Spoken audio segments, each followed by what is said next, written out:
Shalom, salam damai sejahtera buat kita semua. Kembali lagi di channel Kerohanian, suara kebenaran sejati. Kemarin kita sudah membahas sejarah perpuluhan, bagaimana Abraham membayar perpuluhan hanya sekali, kemudian Yakub juga baru berjanji membayar perpuluhan. Kemudian kita bahas juga kemarin suku Lewi dan Israel di zaman Musa. Untuk saat ini kita bahas dalam perjanjian baru ya.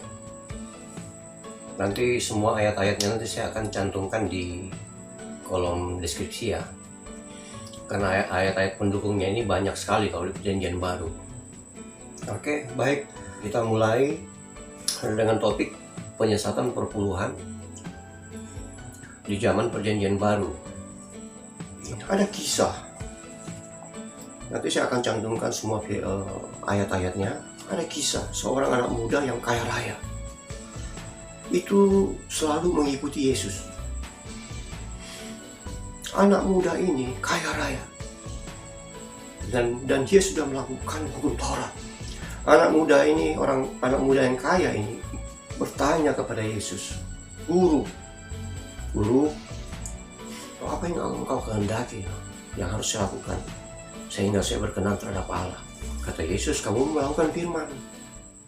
Dia bilang, kata anak muda itu yang kaya, saya sudah melakukan hukum Taurat dengan sempurna loh. Yesus bilang apa? Singkat cerita, Yesus bilang, kalau kamu mau ngikut aku, jualah seluruh hartamu, bagi-bagikan sama orang miskin, kemudian kamu baru ikut aku. Respon anak muda ini sangat kecewa terhadap Yesus. Dia sedih lalu dia pergi. Tidak sanggup melakukan apa yang dikatakan Yesus. Itulah kebenaran yang sejati. Artinya apa? Yesus itu mengajarkan kita untuk tidak mencintai namanya materi, harta, aset, atau uang. Akar segala kejahatan adalah cinta uang. Hati-hati saudara. Kata Yesus, jualah harta milikmu. Dan hal-hal ini tentang kehidupan jemaat yang mula-mula sampai saat ini, mungkin sebagian besar gereja tidak sanggup melakukan.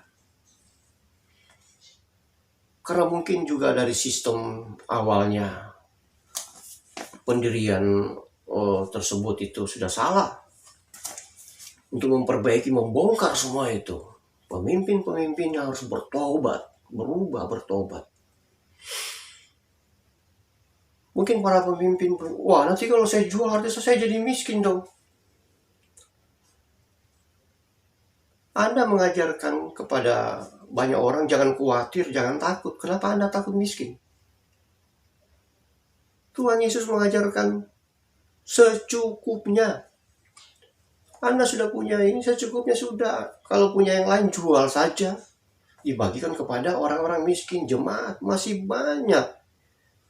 Jemaat-jemaat yang miskin. Khususnya yang di kota-kota besar itu, wah itu panen. Panennya luar biasa. Dan para pemimpin-pemimpin ini itu sudah menjadi miliarder. Dan untuk bertobat kembali kepada jemaat mula-mula itu susah.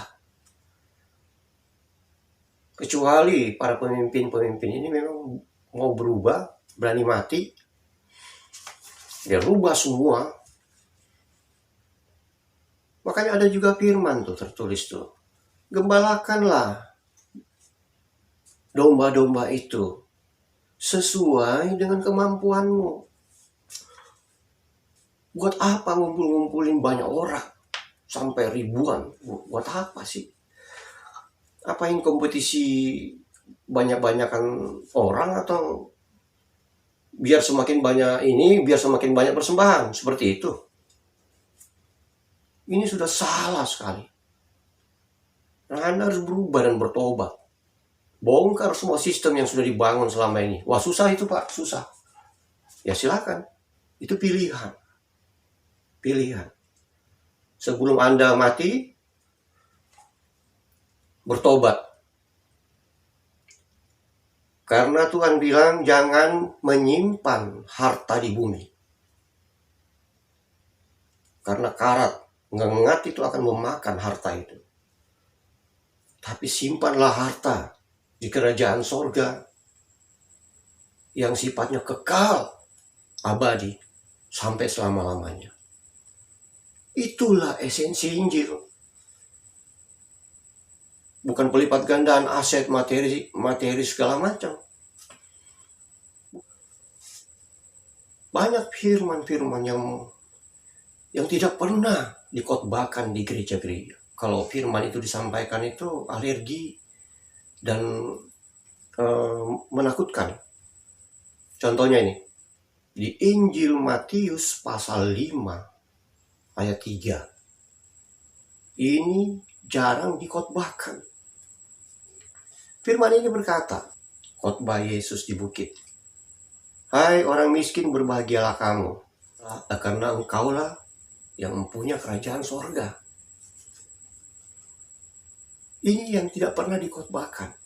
Mungkin Anda berkata, oh saya ini kan imam Lewi, orang Israel secara rohani. Apalagi secara rohani. Secara jasmani aja sulitnya minta ampun melakukan hukum Taurat. Apalagi secara rohani. Di zaman Yesus Kristus, di zaman Perjanjian Baru, sudah tidak ada lagi imam-imam Lewi. Ingat, semua orang percaya Yesus adalah imamat yang rajani. Imam besarnya adalah Yesus Kristus. Ingat itu ya. Jadi mungkin Anda bertanya, terus apa yang kami persembahkan kalau begitu? Ya kalau ada harta, ada uang, persembahkan. Tapi dengan sukarela. Seperti janda yang dipuji, Yesus memuji janda yang memberikan 2 peser. Dia memberikan seluruh hidupnya, sudah nggak ada lagi uangnya. Cuma 2 peser. Itu yang dibilang mempersembahkan hidupnya. Nih, camkan ya, ingat. Memberikan persembahan itu yang dinilai Yesus adalah kerelaan hati, kemurahan hati, ada belas kasihan. Itu yang dikehendaki Yesus, bukan nilainya. Bukan pelipat gandaan materi segala macam, itu menyesatkan. Kemudian apa yang harus dipersembahkan? Di kitab Roma 12 ayat 11, persembahkanlah hidupmu sebagai persembahan yang hidup dan kudus, itulah ibadahmu yang sejati. Oke, yang terakhir, tentang hal Yesus sudah memberikan hidupnya, mempersembahkan, menggenapi seluruh persembahan yang ada di hukum Taurat. Itu bisa kita baca di kitab Ibrani 9 ayat 14, kemudian Ibrani 7 ayat 25 sampai 27, Efesus 5 ayat 2, kemudian Ibrani 8 ayat 4. Nanti semua saya cantumkan ayat-ayat ini di kolom deskripsi.